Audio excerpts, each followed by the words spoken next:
दिनांक 27/7/2025 रोजी रात्री 10:30 वाजताच्या सुमारास SK चायनीज हॉटेल या ठिकाणी 5 ते 6 इसमांनी मिळून त्या दुकानाची तोडफोड केली, तेथील साहित्य तोडफोड केली आणि गल्ल्यातले 5,000 रुपये रक्कम ही काढून नेली होती। त्यावरून पोलीस स्टेशन इंदिरानगर येथे गुन्हा रजिस्टर नंबर 239/2025 भारतीय न्याय संहिता कलम 308(4), 310(2), 324(4), 324(5), 352, 351, 2(3) तसेच भारतीय हत्यार कायदा कलम 425 अन्वये गुन्हा दाखल करण्यात आला होता।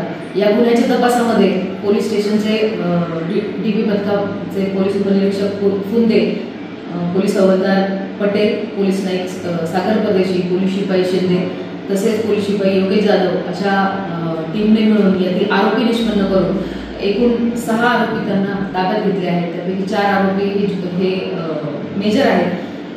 विठ्ठल आनंद मते वय 21 वर्ष, राहणार म्हाडा कॉलनी, पाथर्डी फाटा। सम्यक संदीप उनवणे वय 19 वर्ष, राहणार पवननगर सिडको। रितेश हरिभाऊ लाटे वय 19 वर्ष, सिग्नस हॉस्पिटल जवळ, मुरलीधर नगर, नाशिक। तसंच ओम राजू पदरगे वय 19 वर्ष, राहणार स्वराज्यनगर, नाशिक। अशा यांच्यासह 2 जुवेनाईल आरोपींची नावं निष्पन्न करून हा दरोड्याचा गुन्हा हा शेताफीने उघडकीस आणलेला आहे। याबाबत गोपनीय बातमीदारांमार्फत माहिती घेऊन तसेच या आरोपींना 24 तासाच्या आत ताब्यात घेऊन हा दरोडा उघडकीस आणलेला आहे। यातील आरोपींना अटक करण्यात आलेली आहे। त्यांना 5 दिवसाची पोलीस कस्टडी